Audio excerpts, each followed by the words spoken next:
रम्या के चैनल में स्वागत है आप। तो welcome to my YouTube channel. आज हम पढ़ेंगे बच्चों हिंदी का कविता हम सब सुमन एक उपवन के। ठीक है बच्चों, ये एक्सरसाइज 1 का यानी पार्ट 1 यानी पार्ट 1। तो इसके जो लेखक हैं वो द्वारिका प्रसाद महेश्वरी हैं। कौन है? द्वारिका प्रसाद महेश्वरी। तो चलिए पढ़ते हैं हम इस कविता को और फिर इसके बाद इस कविता को पढ़कर समझकर फिर इसके बाद हम इसके प्रश्न उत्तर को हल करेंगे यानी क्वेश्चन आंसर करेंगे बच्चों। तो चलिए पढ़ते हैं। इस कविता में कवि ने विविधता में छिपी एकता की भावना को प्रकृति के माध्यम से प्रकट किया है। भारत एक बगीचा है जिसमें विविध रंग रूप के फूल खिले हुए हैं। भारत के अनेक रूपों में एकता निहित है, यही भारत की ताकत है। तो चलिए बच्चों अब स्टार्ट करते हैं कविता।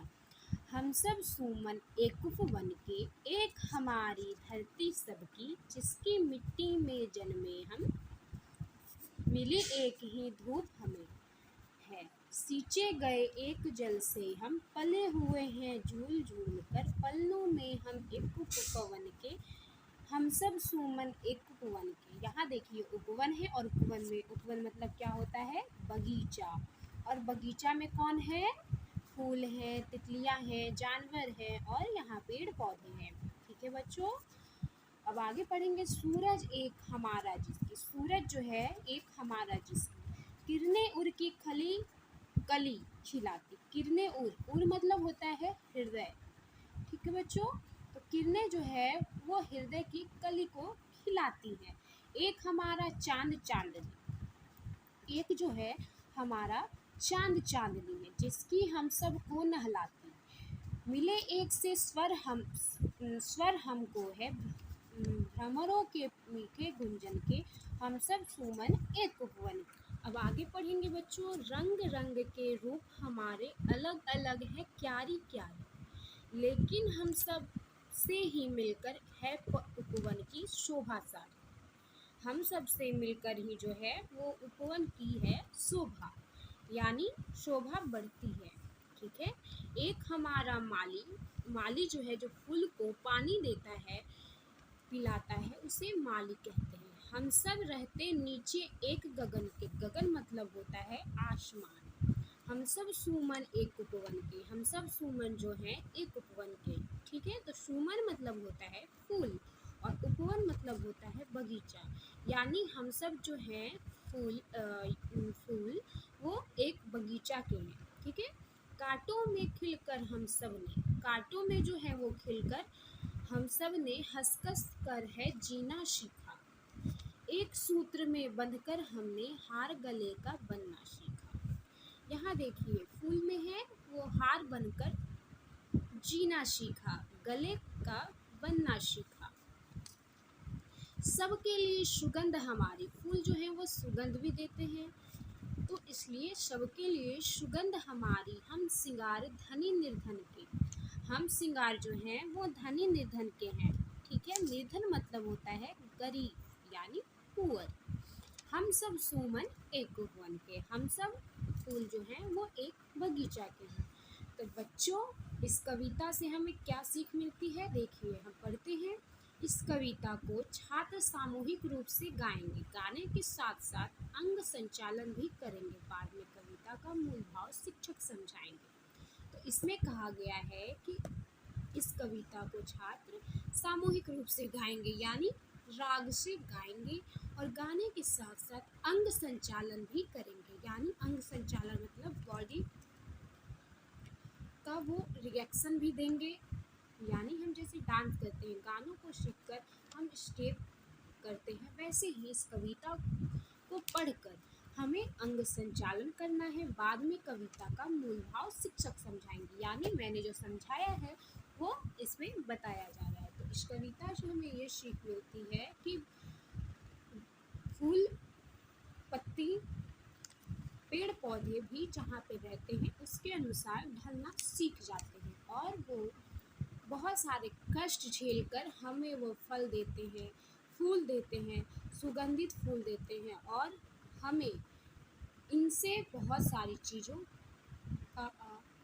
चीज़ प्राप्त होती हैं। जैसे हमें लकड़ियाँ मिलती हैं पेड़ पौधे से, सूख जाने के बाद फूल होता है जो हम पूजा करते हैं तो फूल चढ़ाते हैं। तो बच्चों इस कहानी से यही हमें शिक्षा मिलती है। और आगे हम पढ़ेंगे शब्दार्थ। पढ़ते हैं हम शब्द वर्ड मीनिंग। शब्दार्थ सुमन यानी फूल, फ्लावर। ठीक है, हमने तो पढ़ाया है पहले। उपवन बगीचा गार्डन। जल का होता है अर्थ पानी यानी वाटर। पवन हवा एयर। उर का होता है हृदय हट। स्वर का होता है आवाज वॉइस बच्चों। भ्रमर का होता है भौरा ब्लैक बी। गगन का होता है आसमान स्काई। सूत्र का होता है धागा थ्रेड। निर्धन का होता है गरीब यानी पुअर। तो बच्चों इस कविता का हम प्रश्न उत्तर भी करेंगे। तो चलिए हम स्टार्ट करते हैं। इस कविता के प्रश्न उत्तर बताएंगे हम बच्चों। कविता में सुमन किन्हें कहा गया है? कविता में जो है वो सुमन किन्हें कहा गया है? तो कविता में सुमन तो फूल को कहा गया है। तो हम इसका आंसर लिखेंगे, उत्तर लिखेंगे कविता में सुमन फूलों को कहा गया है। अब अगला प्रश्न पढ़ेंगे बच्चों। हम सब पर प्रकृति किस प्रकार मेहरबान रही?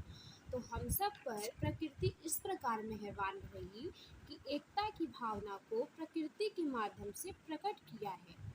भारत एक बगीचा है, ठीक है, जिसमें विविध रंग रूप के फूल खिले हुए हैं और भारत में अनेक रूपों में एकता निहित है। ठीक है। सूरज और चांद के बारे में क्या कहा गया है? सूरज और चांद के बारे में यह कहा गया है कि सूरज एक हमारा है जिसकी किरणें हृदय की कली को खिलाती है। और चांद के बारे में क्या कहा गया है? और चांद के बारे में यह कहा गया है कि चांद हमारा चांदनी है जिसकी हम सब को नहलाती है, जो है वो हम सबको नहलाती है। ठीक है। उपवन की शोभा किससे है? तो उपवन की शोभा फूलों बगीचे आदि से है।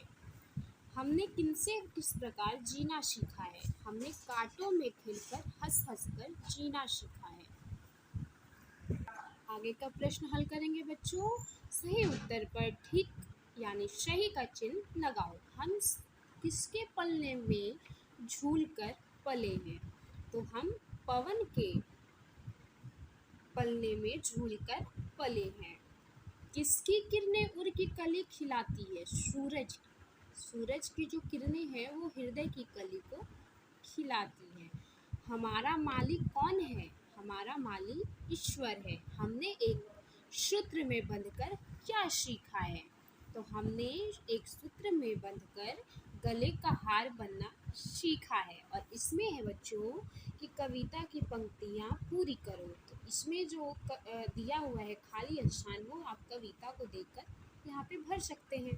तो आप भर लें। मैं आज की होमवर्क आपको देती हूँ कि इसको आपको भरना है। तो बच्चों वीडियो कैसा लगा आप कमेंट सेक्शन में ज़रूर बताएं और चैनल को सब्सक्राइब लाइक एंड शेयर जरूर करें। थैंक यू बच्चों।